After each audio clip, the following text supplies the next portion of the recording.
Selamat pagi, Assalamualaikum warahmatullahi wabarakatuh. Berjumpa kembali dengan Budi Raharjo di Padepokan Budi Raharjo. Kita mulai dengan ngopi dulu. Ini dia kopinya. Bismillahirrahmanirrahim. Sedap ngopinya. Sebentar nih, agak berantakan sedikit. Sebentar ya, saya pause dulu ya. Sampai di mana ini berantakan? Sebentar ya. Rada berantakan. Nggak apa-apa lah. Pagi-pagi berantakan menandakan ada kegiatan aktif bekerja. Oh iya, kopinya ini Panama Geisha. Sedap banget lah punya. Dan habis, dan tentu saja Tosep. Kita bahas yang susah ya. Sebenarnya saya pengen bahas buku ini nih. Homo Deus, apa Deus bacanya gimana? Homo Deus ya. Deus ini Homo Deus ya. A Brief History of Tomorrow dari Yuval Noah Harari. Ini sebelumnya dia ada bukunya namanya Sapiens. Nah, dua buku ini saya baca belum selesai ya. Ini kalau yang ini lihat tuh, ini baru sedikit tuh. Saya batasin ini ya, kalau bukunya kan tebal nih. Sorry, itu baru kelihatan, saya baru bacanya baru sampai segitu. Ya, belum banyak. Nah, kenapa bacanya lambat ya? Karena setiap halaman teh baca mikir dulu ya, baca mikir dulu, jadi lama gitu ya. Menarik ya, pada bagian awal-bawalnya juga ini menceritakan sebetulnya ini baru pada bagian awal ya, karena saya baca baru bagian awal. Jadi dia A Brief History of Tomorrow. Jadi dia sebetulnya ini ada lucu juga. Dia memprediksi ke depan ya, manusia itu seperti apa ke depannya. Kalau Homo sapien itu manusia ya, history ke belakang, kalau ini ke depan. Jadi future, tapi dia bilang a brief history of the future. Lucu juga katanya ya, sejarah masa depan ya. Ini tuh ceritanya gini, kita melihat ya perjalanan manusia akan kemana. Nah, kemananya itu yang dia catatkan dari yang sudah-sudah ya, jadi perjalanan hidup manusia.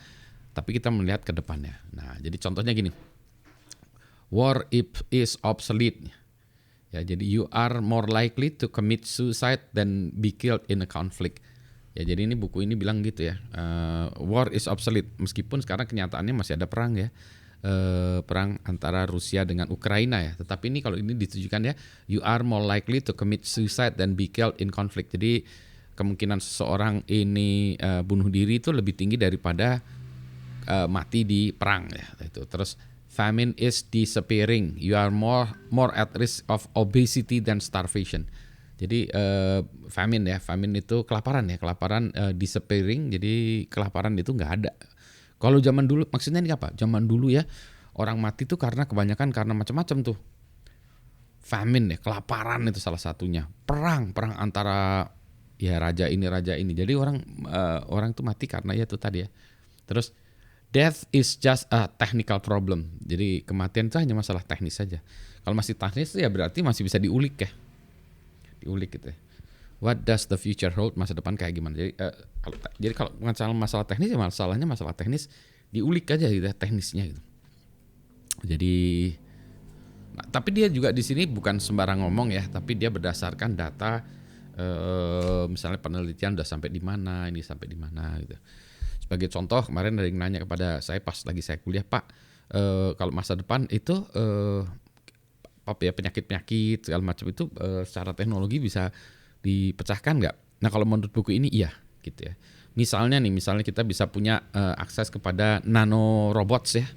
Nanoteknologi akan menghasilkan robot-robot yang bisa kita luncurkan masuk ke dalam badan kita, kemudian lewat misalnya jalur darah ya, dia membersihkan kolesterol, membersihkan juga, mungkin dia bisa mengidentifikasi sel-sel yang nggak benar ya, sel-sel kanker, sel-sel kanker, kemudian dia melawan sel-sel kanker itu, dibersihkan atau dibunuh atau apapun gitu ya. Itu masa depannya ke arah sana ya. Kita sendiri kan melawan banyak ini ya, natural causes ya. Jadi kita antara manusia dan alam ini bertempur sedikit demi sedikit manusia ini mulai naik kelas gitu ya. Memang kalau kita bayangkan dari zaman dulu gitu ya, mulai life expectancy kita tuh rendah ya. Ada nanti linknya saya belikan ya. Itu Hans Rosling ya. Dia mengarang buku namanya Factfulness. Terus dia buat statistik ya, animasi statistik angka-angka di dunia itu. Wah, asik sekali angka-angkanya. Nanti saya linknya saya berikan di bawah aja lah ya, si Hans Rosling itu ya. Tentang bagaimana maksudnya gini, life expectancy dari manusia ya. Zaman dulu sekali, mungkin 1800 sekian gitu ya. Kayaknya ya 1800 ya mulainya dia tuh. Bahwa negara-negara di seluruh dunia itu life expectancy-nya rendah. Antara 25 tahun sampai 40 tahun ya. Jadi kalau orang hidup sampai 40 tahun tuh udah hebat banget ya zaman dulu. Terus kemudian kekuatannya makin baik jadi 75 tahun segala macam ya, negara ini makin membaik, income makin hebat dan seterusnya dan seterusnya. Jadi itu untuk menunjukkan bahwa manusia sudah bisa mengalami kemajuan melawan alam gitu ya. Anyway, bukunya menarik, bagi yang senang baca buku ini recommended, tapi berat bacaannya. Jadi kalau saya suruh nge-review buku ini berat, suatu saat mungkin akan disuruh nge-review buku ini ya. Tapi apa boleh buat lah ya. Kita belajar, namanya belajar baca buku. Gitu, sambil saya mau menikmati kopinya. Ini kopinya luar biasa enaknya. Sedap ini kalau di coffee shop ya, kopi yang ini nih. Satu gelas ini Rp125.000, Bo. Serius. Dan rasanya emang gak bohong. Enak banget ini. Enak banget, inilah enaknya ngopi di rumah. Yang penting sehat ya, semuanya sehat semua. Baca buku, ngopi, dan happy. Selamat pagi semuanya. Assalamualaikum warahmatullahi wabarakatuh.